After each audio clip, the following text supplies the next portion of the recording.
오늘 은혜 받으실 말씀은 고린도전서 15장 12절에서 19절까지 말씀입니다. 고린도전서 15장 12절에서 19절까지 말씀을 다 같이 봉독하시겠습니다. 그리스도께서 죽은 자 가운데서 다시 살아나셨다 전파되었거늘 너희 중에서 어떤 사람들은 어찌하여 죽은 자 가운데서 부활이 없다 하느냐.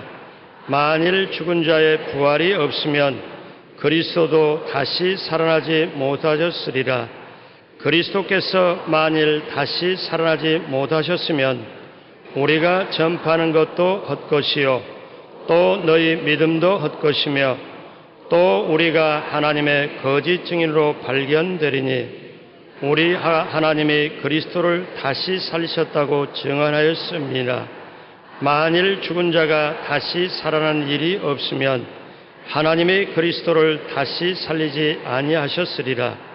만일 죽은 자가 다시 살아난 일이 없으면 그리스도도 다시 살아난 일이 없었을 터이요 그리스도께서 다시 살아나신 일이 없으면 너희 믿음도 헛되고 너희가 여전히 죄 가운데 있을 것이요 또한 그리스도 안에서 잠자는 자도 망하였으리니 만일 그리스도 안에서 우리가 바라는 것이 다만 이 세상의 삶뿐이면 모든 사람 가운데 우리가 더욱 불쌍한 자이리라. 아멘. 나는 부활이요 생명이니 이렇게 말씀하신 예수님의 말씀의 제목을 삼아 은혜를 나누겠습니다. 예수님이 공생애 동안 두루저러지게 죽은 자를 살리신 분은 바로 나사로입니다. 마르다와 마리아의 오라버니 나사로가 죽은 지 나흘이 되어 무덤 밖에만 나가도 벌써 썩는 냄새가 났습니다. 예수님은 이런 나사로를 살리기를 원하셨습니다. 그래서 사람들이 모두 손가락질을 하고 정신이 돌았다고, 얼마나 흉을 많이 받던지 그 동생된 마르다와 마리아가 예수님께 주님 제발 이런 손 떼십시오. 오라버니가 죽어서 무덤에 들어간 지 나흘이 되어 썩은 냄새가 나는데 오라버니가 안 살아나면 선생님의 명함이 어떻게 됩니까? 그러니 예수님이 꾸짖었습니다. 마르다야, 내가 너에게 말하기를 내가 믿으면 하나님의 영광을 보리라고 하지 않느냐. 예수님이 하도 강하게 나오시기 때문에 마르다가 마리아와 함께 무덤 문을 굴러 열었습니다. 그럴 때 예수님이 무덤 문 앞에 서서 나사로야 나오라. 그 말 한마디에 나사로가 온몸이 새롭게 되어 살아서 나왔습니다. 지금 아멘은 하지만 겉으로 괜히 그렇지 과연 살아나겠는가 그런 생각이 날 것입니다. 그런데 예수님이 나사로를 살려놓고 난 다음 그다음 당신 자신이 죽어서 무덤에 들어간 사흘 만에 살아 일어났습니다. 왜 자꾸 이렇게 하시느냐? 기독교의 복음은 이론적인 복음, 학문적인 복음이 아니라 살아있는 현실적인 복음이라는 것입니다. 우리는 예수 믿는 것을 무슨 학문적으로, 종교적으로, 전설적으로 믿는 줄 알고 있는데 예수님은 이것이 현실적인 것을 보여주기 위한 것입니다. 현재 죄를 사해 주시고 현재 귀신을 쫓아내시고 현재 병을 고쳐주시고 현재 배고픈 사람에게 밥을 먹여주시고 현재 바람과 파도를 잔잔케 하시고 현재 죽은 사람까지 살리는, 현재 우리의 운명과 생활에 연관성이 있는 복음이 기독교라는 거예요.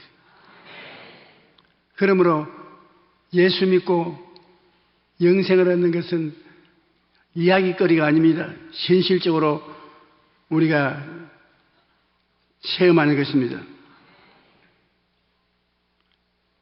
예수 믿는 자고 밥 주냐, 그런 소리 제가 많이 들었어요.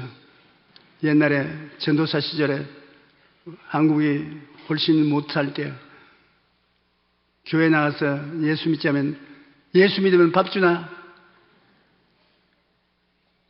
기가 막힙니다. 예수 믿으면 밥 주지요. 어디 우리 가족 식구들 좀 먹여봐라. 여러분, 예수님은 밥만 주는 것이 아니라 항상 넘게 주셨습니다. 오병이어로 5,000명을 먹이고 난 다음 12바구니 남았어요. 하나님은 우리에게 생명을 주되 넘치게 주시는 것입니다.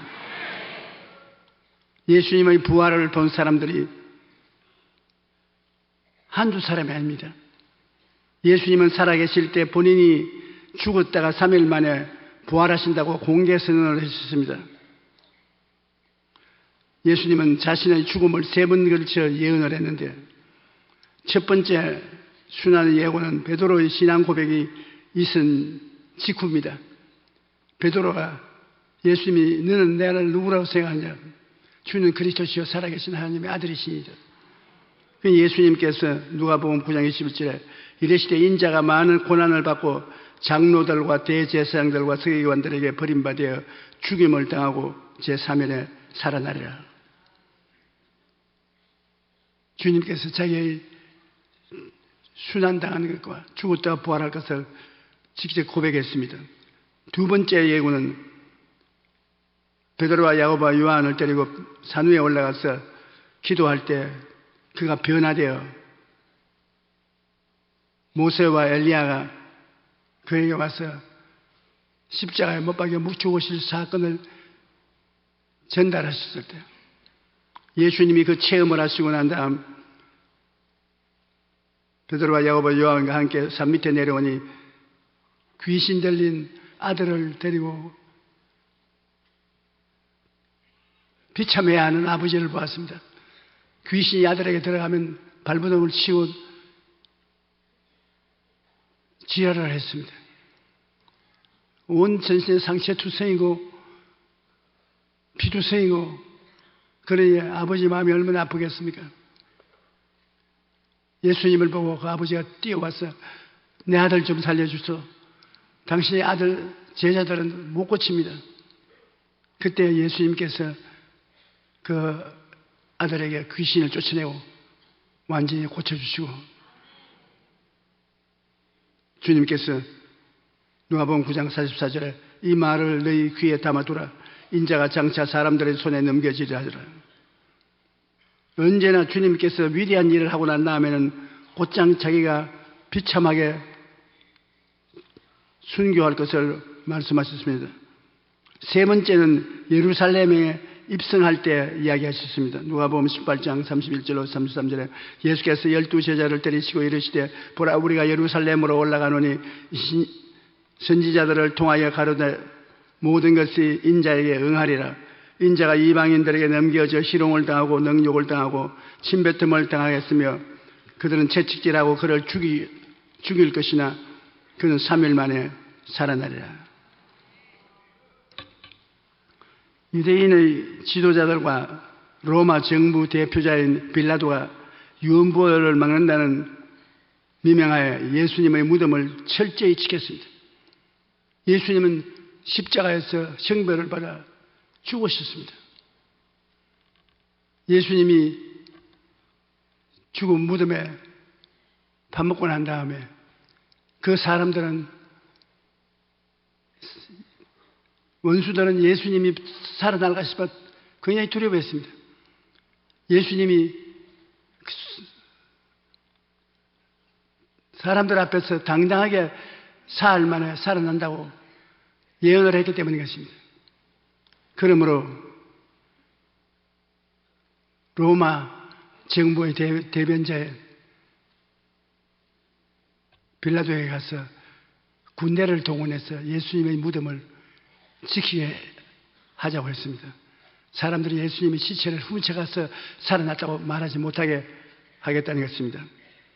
마태복음 27장 62절로 66절에 그 이튿날 준비일 다음 날이라 대제사장들과 바리새인들이 함께 빌라도에게 모여 이르되 주여 저 속이던 자가 살아있을 때 말하되 내가 사흘 후에 다시 살아나리라 한 것을 우리가 기억하노니 그러므로 명령하여 그 무덤을 사흘까지 굳게 지키게 하소서. 그의 제자들이 와서 시체를 도둑질하여 가고 백성들에게 말하되 그가 죽은 자 가운데서 살아났다 하면 후의 속임이 전보다 더할까 하나이다. 아니 빌라도가 이르되 너희에게 경비병이 있으니 가서 힘대로 굳게 지켜라. 그들이 경비병과 함께 가서 돌을 임봉하고 무덤을 굳게 지키니라. 그런데 새벽에 부활하셨습니다. 경비병들이 지키고 있는데 예수님께서 예수님 부활을 보는 경비병이 혼비백산했습니다. 마태복음 28장 1절로 4절을 보면 안식일이 다 지나고 안식 후 첫날 때는 새벽에 막달라 마리아와 다른 마리아가 무덤을 보려 가더니 큰 지진이 나며 주의 천사가 하늘로부터 내려와 돌을 굴려내고 그 위에 앉았는데 그 형상이 번개 같고 그 옷은 눈같이 희건을 지키던 자들이 그를 무서워하여 떨며 죽은 사람같이 되었더라. 물론 우리 기독교 복음은 여자 성도들이 아니면 부지가 될는지 몰라요. 어느 교회든지 교회 가면 3분의 2는 여자 성도들인 것입니다. 하나님이 물론 그 여자 성도들에게 은혜를 주셔서 남자들 멱살을 잡고 나중에 그 천당에 데려갈 것을 믿고 그렇게 하실 것입니다. 저도 50년을 목회했지만 여자 성도들 아니면 교회가 안 됩니다. 체험했습니다. 정말 여자 성도들에게 감사하다고 인사를 해야 됩니다.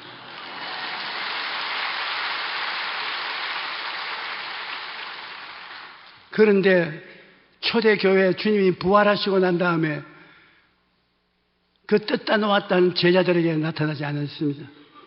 먼저 나타난 것은 보잘것없는 여자들인 것입니다. 그것도 귀신 들려서 길거리에 회먹어 다니던 막달라 마리아 같은 여자, 그런 여자들의 예수님을 사랑하고 예수님을 따라다니며 봉사를 하는 것입니다. 그리고 예수님은 그 여자들을, 교회를 굉장히 중요하게 여겼습니다. 그때는 왜 그러냐면 여자들의 인격은 짐승반도 못했습니다. 아주 여자는 인격이 없어요. 요새 북한 김정은이가 인권을 인정하지 않는다고 자유우방국가에서 꾸중을 하지만 김정은이보다 더 했을 것입니다. 그 여자들은 숫자에도 안 들어가요. 예수님께서 배고픈 사람 밥 먹여주려고 숫자를 헤아릴 때 남자만 5,000명이라고 했습니다. 여자들은 숫자에도 아니었습니다. 그러므로 법적으로 재판을 받을 때 부인들을 증인 신청을 내리면 증인으로 안 받아줬습니다. 여자들은 눈으로 보고 손으로 만진 것도 증거를 대어도 안 믿어주는 것입니다. 그러니 하나님께서 여권을 존중할 뿐 아니라 얼마나 멋있게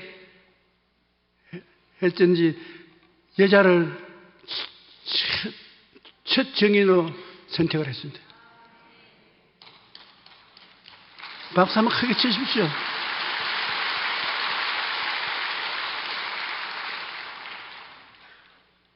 왜 그러냐 하면은 하나님께서는 그 세월을 그때만 본 것이 아니라 다가올 세대도 보았던 것입니다.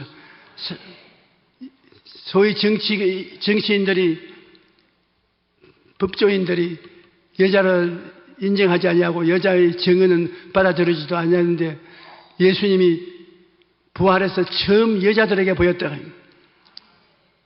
그러니 이 기가 막힌 사실입니다. 전혀 인정을 받지 못한 여자들에게 주님이 나타나서 보았으니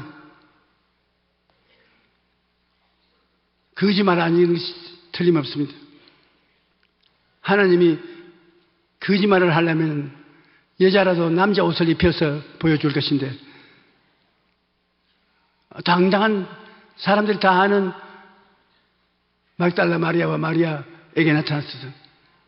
인정받지 못하는 여자의 입에서 보았다고 말하게 하셨으니 진짜로 봤기 때문에 봤다는 것입니다.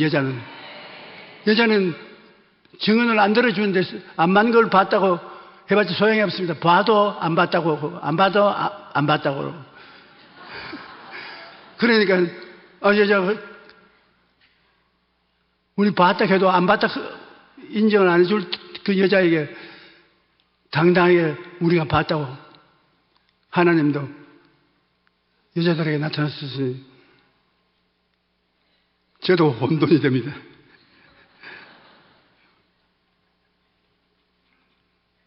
마가복음 16장 9절로 11절에 보면 예수께서 안식 후 첫날 이른 아침에 살아나신 후 전에 7 귀신을 쫓아내어 주신 막달라 마리아에게 먼저 보이시니라. 만인이 안 믿어줄 그 여자에게 먼저 나타났습니다. 마리아가 가서 예수와 함께 있던 사람들이 슬퍼하며 울고 있는 중에 이 일을 알림해 그들은 예수께서 살아나셨다는 것과 마리아에게 보였다는 것을 듣고도 믿지 아니하더라. 뻔한 소리죠. 뭘 여자들이 보았다고는 거짓말로 그렇게 말하고 말 것입니다. 마가복음 16장 9절은 예수께서 안식 후 첫날 이른 아침에 살아나신 후 전에 7 귀신을 쫓아내어 주신 막달라 마리아에게 먼저 보이시니 라고 기록하여 있습니다. 예수님께서 부활하신 후 처음으로 자신을 보여주신 사람이 막달라 마리아라는 제자였다는 것입니다. 만약 예수님의 부활이 꾸며낸 이야기라면 절대로 여자를 부활의 증인으로 내세우지 않았을 것입니다. 왜냐하면 당시에 유대인이나 로마 모두 여자를 천시했고 법정 증인으로 인정해 주지 않았기 때문입니다. 그러므로 부활의 첫 증인이 여자였음을 그대로 기록한 것은 예수님의 부활이 진짜였기 때문에 그런 것입니다. 여자가 봤다고 하는 거예요. 진짜니까 여자가 봤다는 것입니다. 진짜로 봐도 증인으로 인정 안 해줄 사람인데 하나님이 그런 여자에게 이 중대한 역사적 사건을 맡겼다는 것은 정말로 예수님이 부활했기 때문에 그렇게 하신 것입니다. 그 다음 숨어있던 제자들에게도 수차례 주님이 나타났고 부활하셔서 40일 동안 동해 번쩍 서해 번쩍 하시면서 제자들에게 예수님이 나타나셨습니다. 마가복음 16장 12절로 13절에 그 후에 그들 중 2 사람이 걸어서 시골로 갈 때 예수께서 다른 모양으로 그들에게 나타나시니 2 사람이 가서 남은 제자들에게 일렀을 때 역시 믿지 아니하더라. 마가복음 16장 14절에 그 후에 11 제자가 음식을 먹을 때 예수께서 그들에게 나타나사 그들의 믿음 없는 것과 마음이 완화한 것을 꾸짖으시니 이는 자기가 살아난 것을 본 자들의 말을 믿지 아니함이라.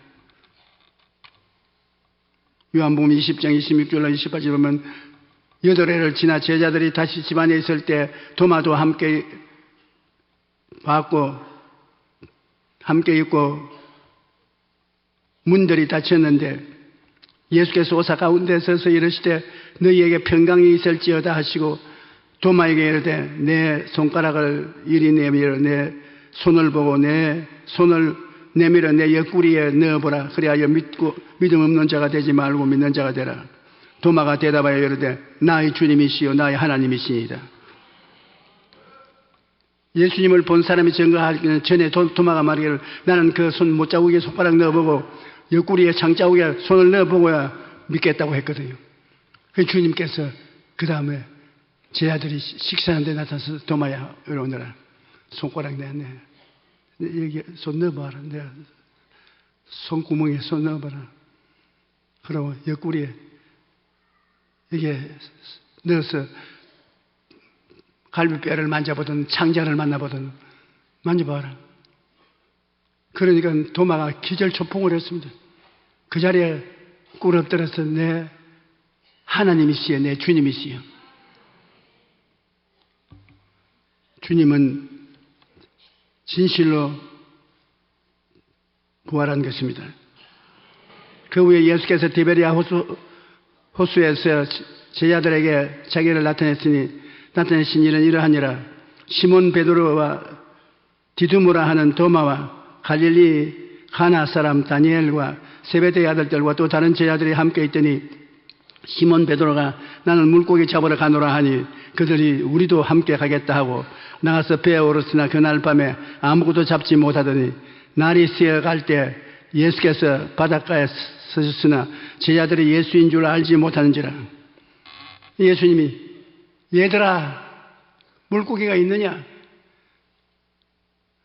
못 잡았습니다. 그래서 한 사람이 예수님이시다. 그러니까 베드로가 물속에 뛰어들어갔어요.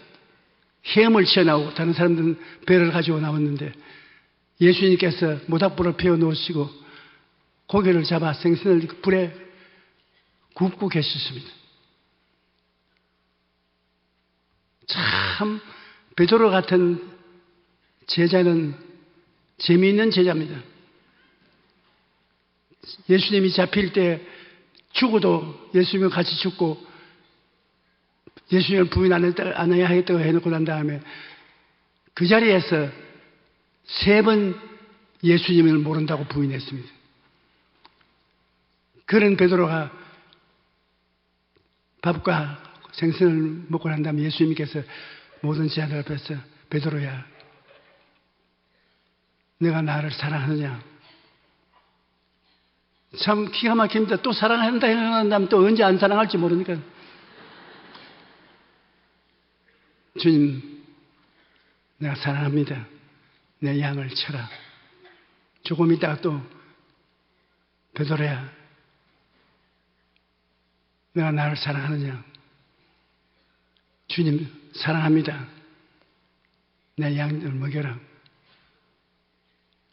그 다음에 또 있다가 마지막으로 주님께서 베드로야 내 나를 사랑하느냐. 주님 내가 주님을 사랑하는데 자꾸 물으니까 어떻게 합니까? 근데 그 헬라어에는 동사의 의미가 다릅니다. 내가 나를 사랑하니까 그게 예수님께서 필레오라는 말을 썼습니다. 아가페는 목숨을 바쳐 사랑하는 것이고 필레오는 친구로 사랑하는 것입니다. 예수님께서 베드로야 내가 나를 아가페하느냐 목숨을 바쳐 사랑하냐. 내가 필레오 합니다. 친구로서 사랑합니다. 그 다음 또 아가페로 사랑하느냐 필레오로 친구로 사랑합니다. 마지막에 주님께서 베드로야 내가 나를 친구로서 사랑하냐. 아이고 주님 내가 친구로서 사랑한다 해놓고 난 다음 또 부인하면 어떻게 되겠습니까? 친구로서 사랑하는 것은 주님이 아십니다. 나는 이제 모르겠습니다. 주님께서 내 양을 먹이라. 여러분 지금 예수님이 여러분께 와서 여러분 보고 물으십니다. 너 나를 필레오 하느냐 친구로 사랑하냐. 나는 여기 앉은 여러분 100%가 친구로서 사랑한다고 할 것입니다. 그 외에 성령까지 모셨으니 아가페 사랑으로 예수님을 사랑할 줄 믿습니다. 사람은 변화무쌍합니다. 마음에 작심사흘입니다. 그래서 주님께서는 영원한 사랑을 우리에게 베풀어 주신 것입니다.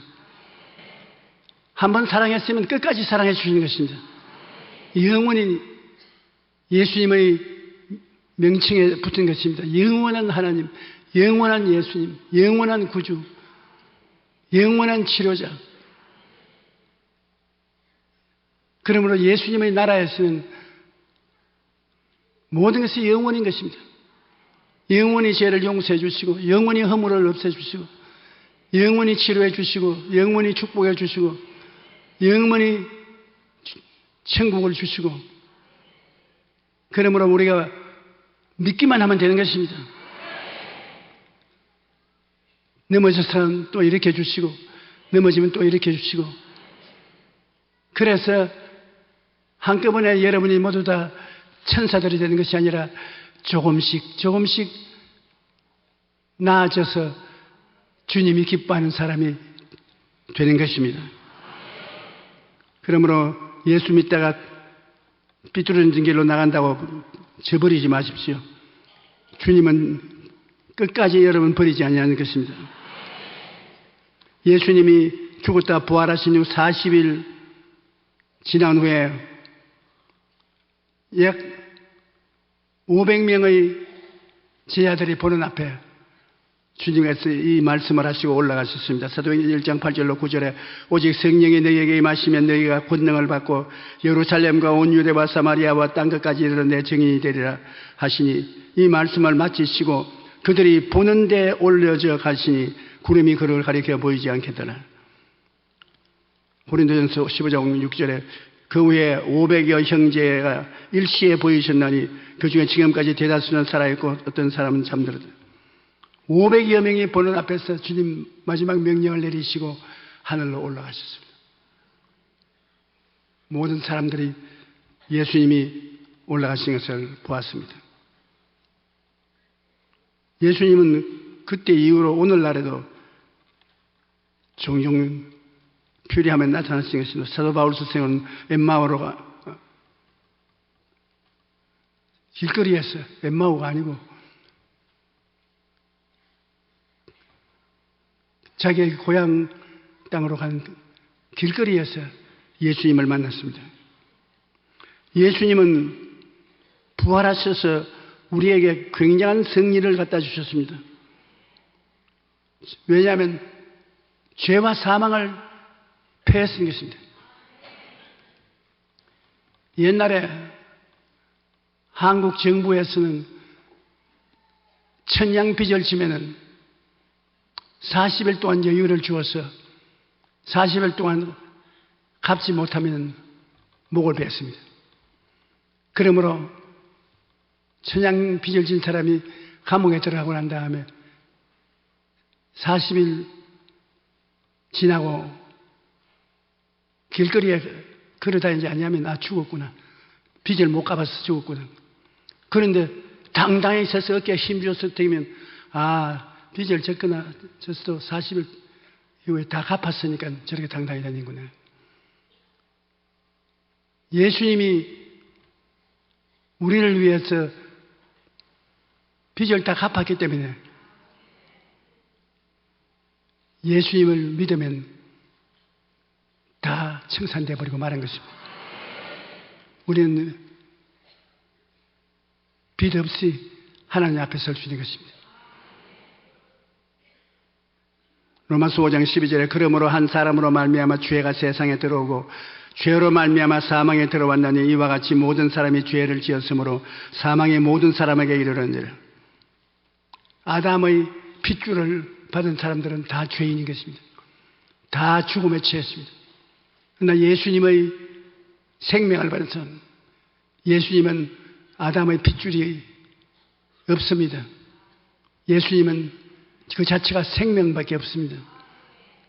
예수 그리스도를 구주로 모셔들어서 생명을 얻은 사람은 예수만 믿으면 영생을 얻고 첫 아담을 아버지로 모신 사람은 모두 다 사망의 핏줄을 쫓아서 다 죽은 사람입니다.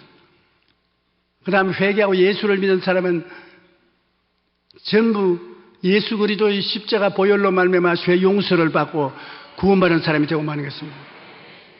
예수님의 피는 인간의 피가 아닙니다. 하나님의 피인 것입니다. 피가 다릅니다. 아담의 피가 다르고 예수님의 피가 다릅니다. 아담의 피는 죽은 피입니다. 부패한 피입니다. 썩은 피입니다. 아담의 피를 받은 사람은 다 죽은 사람입니다. 그런데 예수 그리스도는 자기 몸속에서 자발적으로 만든 피인 것이기 때문에 죄가 없습니다. 죽음이 없습니다. 부패하지 않습니다. 성결합니다. 누구든지 그리스도 안에 있으면 새로운 피조물이라 이전 것은 지나갔으니 보라 새 것이 되었도다. 새로운 인류가 되어야 돼요. 새로운 조상인 예수님을 모시고 살게 된 것입니다. 그러므로 이 지구상에 60억 인구가 살지만은 아담의 자손들은 죽은 피를 가지고 있고 예수를 믿는 사람들은 살아있는 피를 가슴에 갖고 있는 것입니다. 아담의 자손들은 다 사망을 당하고 예수님의 자손들은 다 영생을 얻게 되는 것입니다. 로마서 8장 23절에 죄의 값은 사망이요 하나님의 은사는 그리스도 예수 우리 주 안에 있는 영생이니라. 옆에 계신 분에게 당신은 영생의 사람입니다. 정말 놀라운 것입니다. 예수님께서 부활하셔서 천국에 올라가시기 전에 보혜사를 보내주시겠다 했습니다. 요한복음 14장 16절 11절에 내 아버지께 구하겠으니 그가 또 다른 보혜사를 너희에게 주사 영원토록 너희와 함께 있게 하시리니 그는 진리의 영이라 세상은 능히 그를 받지 못하나니 이는 그를 보지도 못하고 알지도 못함이라 그러나 너희는 그를 아나니 그는 너희와 함께 거하시며 또 너희 속에 계시겠습니다. 내가 아버지께 구하겠으니 그가 또 다른 보혜사를 너희에게 주세요. 예수님은 첫째 보혜사인 것입니다. 첫째 보혜사. 내가 가면 다른 보혜사. 우리는 우리 힘으로 예수 못 믿습니다. 보혜사라는 것은 하나님께서 보내신 분으로 항상 같이 있어 도우는 분인 것입니다. 도우는 분이 있어야 우리 예수를 믿을 수가 있는 것입니다. 그런데 예수님은 자기는 처음 보혜사고 다른 보혜사고 했다는데 그 처음과 다른이라는 말이 뜻이 다릅니다. 같은 보혜사는 알로스 파라클레토스. 알로스는 똑같은 상둥이인데 한 사람, 두 사람이죠. 전혀 다른 것은 헤테로스입니다. 이 사람과 이 사람은 헤테로스. 그 예수님께서 알로스 파라클레토스, 나와 꼭 같은 보혜사, 너희를 돕기 위해 하나님께서 보내심을 받아 항상 같이 계시냐. 헤테로스가 아니다. 나하고 전혀 다른 보혜사가 아니다. 그러므로 여러분 이 세상에 외롭다고 생각하지 마십시오. 여러분을 돕는 자, 예수님과 꼭 같은 보혜사 성령이 지금 이 자리에 계십니다. 그건 바람과 같습니다. 여러분은 보혜사가 같이 계시면 손으로 잡아보고 느껴야 되겠는데 묶으라는 그렇지 않지 않아요. 여러분 바람을 붙잡을 수 있습니까? 여러분의 생활 속에 24시간 중에 바람을 공기를 느끼는 때가 몇 분 있습니까? 전혀 느끼지 않은데 숨쉬고 있잖아요. 지금 숨쉬고 계십니다. 지금 파라클레토스 보혜사는 지금 숨쉬는 공기와 같이 여러분과 같이 계신 것입니다. 그러므로 여러분이 어려울 때 성령 보혜사시여 날 도와주시옵소서. 예수 이름으로 날 도와주시옵소서. 그러면 성령이 역사함으로 마음에 확신이 오고 평안이 오고 기쁨이 오고 좌절되지 않습니다. 우리는 돕는 이가 있습니다. 외로운 사람이라고 생각하지 마십시오. 예수님과 꼭 같은 돕는 이가 여러분을 도우시는 것입니다.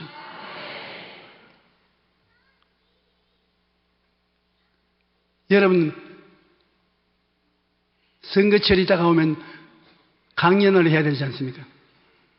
강연을 할 때 무슨 말을 할지 모르면 보혜사 성령께 부탁하면 멋지는 말을 하게 해주겠습니다.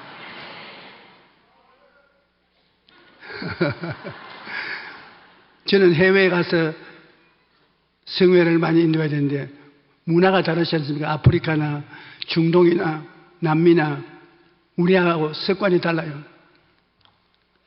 그런데 10만 명, 30만 명, 100만 명의 군중이 모인데 갑니다. 그 군중들 앞에 서면 겉으로는 안 그런데 속은 덜덜덜 떨립니다. 그 어떻게 하는 것입니까? 어떤 데는 목이 너무 떨려서 친애하는 형제 여러분, 디프렌드. 더구나 한국 사람이니까 그 사람들이 인정도 안 하죠. 그럴 때 기막힌 능력이 나타나는 것이 보혜사 성령님. 나는 못합니다. 안 돼요. 성령께서 나를 도와주셔야 돼요. 그러면 바람같이 공기같이 마음속에 평안이 들어오고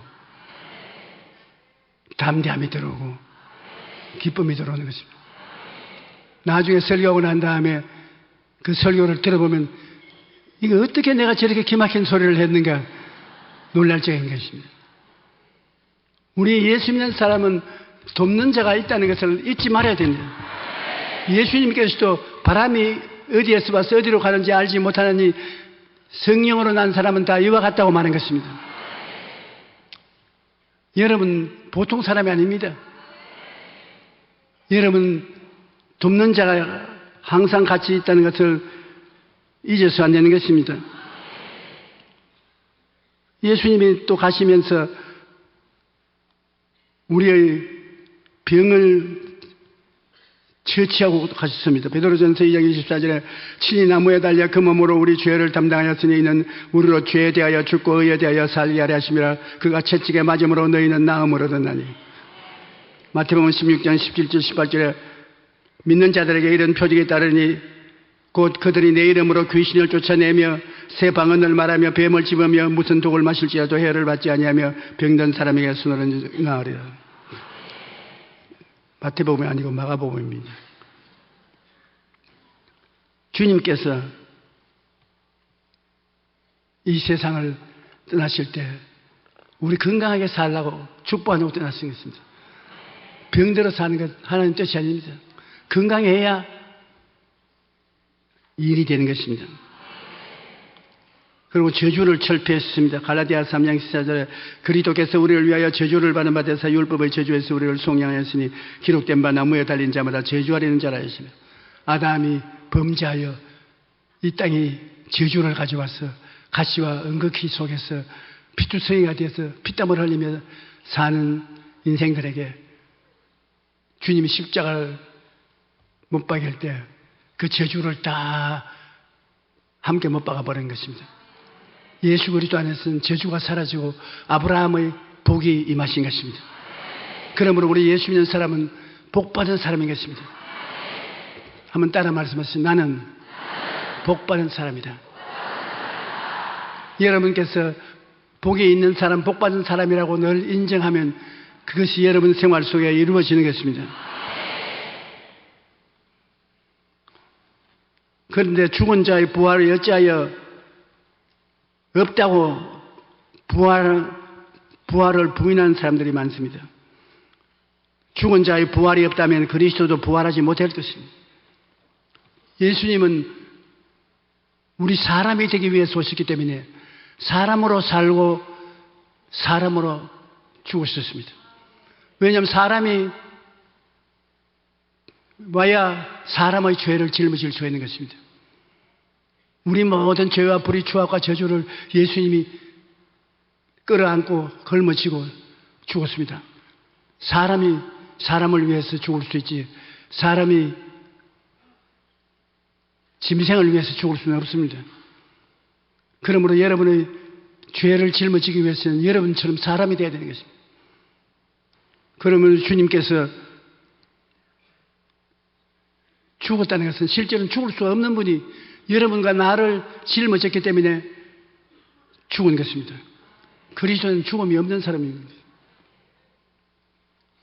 그런데 예수님이 죽고 살아나지 말았으면 나를 끌어안고 주님이 죽으셨다가 영원히 파멸되고 말았다는 것입니다.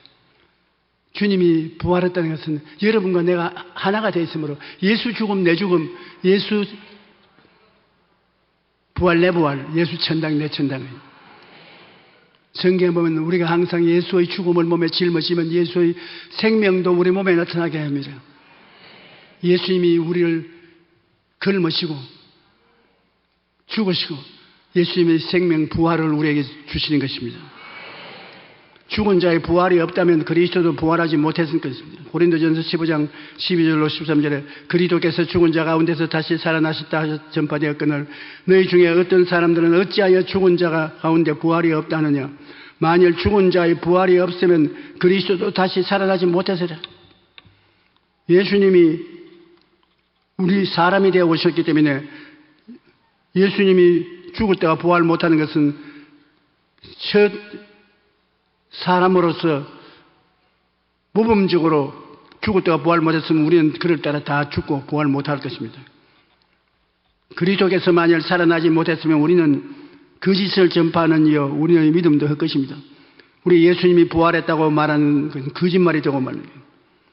그 믿어봤자 소용이 없는 것입니다. 고린도전서 15장 14절 15절 그리스도께서 만일 다시 살아나지 못하셨으면 우리가 전파하는 것도 헛것이요 또 너희 믿음도 헛것이며 또 우리가 하나님 거짓 증인으로 발견되리니 우리 하나님이 그리스도를 다시 살리셨다고 증언함이니라. 만일 죽은 자가 다시 살아나는 일이 없으면 하나님이 그리스도도 다시 살리지 아니하셨으리라. 예수 죽음은 내 죽음이고 예수 부활은 내 부활이고 예수 천당은 내 천당이라는 것을 철저히 알아야 되는 것입니다. 예수님이 이 땅에 와서 우리에게 종교를 주려고 온 것이 아니라 우리를 대신 짊어지기 위해서 오신 것입니다. 우리의 죄와 우리의 죄, 예수님의 죄, 불의, 예수님의 불의, 우리의 고통, 예수님 고통, 우리의 슬픔, 예수님 슬픔, 우리의 낭패, 예수님의 낭패, 우리의 죽음, 예수님 죽음으로 그리스도가 끌어안아진 것입니다. 예수가 죽었을 때 예수 죽은 초상집이 바로 우리의 초상집이 된 것입니다. 그러므로 예수님은 철저히 우리를 끌어안고 죽으셨는데 부활할 때는 철저히 우리의 옛사람을 청산해버리고 부활한 것입니다. 여러분은 새로운 사람들인 것입니다. 중생한 새로운 사람입니다. 그리스도 안에서 새 것이 되었습니다. 그러므로 우리에게는 죽음이 있을 수가 없는 것입니다. 죽음이 다가오면 눈에 보이는 옛사람이 죽는 것이요 속에 있는 새사람은 해방과 자유가 되어서 천국으로 들어가게 되는 것입니다.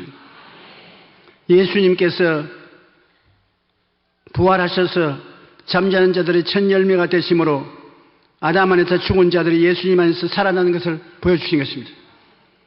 예수님이 아담 안에서 죽은 우리 모든 사람들을 끌어안고 죽어서 부활하시니까 우린 예수님 안에서 새 사람이 된 것입니다. 예수님이 새 사람의 첫 열매요. 우리는 그 따라서 영생의 열매를 안고 태어난 것입니다. 그러나 이제 그리스도께서 죽은 자 가운데서 다시 살아나 잠자는 자들의 첫 열매가 되었도다. 사망이 한 사람으로 말미암았으니 죽은 자의 부활도 한 사람으로 말미암는도다. 아담 안에서 모든 사람이 죽은 것 같이 그리스도 안에서 모든 사람이 삶을 얻으리라. 여러분 삽니다. 살아요. 우리는 죽지 않습니다. 육신의 장막집이 무너지면 손으로 짓지 않은 영원한 낙원에 들어가서 기다리다가 예수님 재림하실 때 같이 오는 것입니다. 지금 죽으면 낙원으로 들어가요. 천국 대합실로 들어가요. 낙원에 있다가 주님께서 공중 재림하실 때 함께 재림하게 되는 것입니다. 철학자 결계 코르는 인생이란 사형언도를 받은 죄수들이 감방에서 한 사람씩 사형장으로 끌려가는 것을 보면서 자신의 차례를 기다리는 것과 같다고 말했습니다. 이 세상 모든 사람들은 사형언도를 받은 죄수와 같습니다. 로마서 6장 23절에 죄의 삭은 사망이라고 말씀하기 때문인 것입니다. 태어날 때부터 죄 가운데 태어나서 사망을 선고받고 언제 닥칠지 모를 죽음을 기다리고 살아갑니다. 그런데 예수님께서 십자가에서 죽으심으로 우리 죄 문제를 해결하시고 죽음에서 부활하심으로 사망의 세력을 철폐해버린 것입니다. 이제 우리의 죽음의 문제는 철저히 예수님 안에서 청산되어 버린 것입니다. 제가 옛날 무당을 하던 동리 할머니를 전도하려고 아무리 애를 써도 안 돼요. 성경책을 한 권 사줬는데, 그러니까 이 무당 할머니 당시 성경이 귀하니까 읽어보겠다고 약속을 했습니다. 그리고 말씀하기를 나는 집에 가서 기도를 했지요. 하나님, 저 무당 할머니 성경 좀 읽게 해달라고요. 그런데 얼마 있다가 성경을 도로 가지고 내게 왔어요. 당신 사줬으니 도로 받아가거라고. 아이고, 무슨 말이 그런 말씀입니까? 좀 읽어보라고 하니까. 내가 성경을 가지고 가서 읽어보려고 목욕 재개하고 머리 빗고 그리고 아주 정성들여 앉아서 성경을 읽었는데 세상에 하나님이 잔소리가 왜 이렇게 많은, 하나님 같은 어른이 굵직한 말을 해서 우리들 같이 알아듣게 해줘야지는데 잔잔한 잔소리만 내가 무슨 말인지 모르겠으니까 도로 가져가라고. 그래 내가 그 잔소리가 아니라 잔소리 같이 보이는 것만 읽어서 그렇다고, 굵은 데만 읽으라고, 신약 성경만 읽지 구약은 읽지 말라고.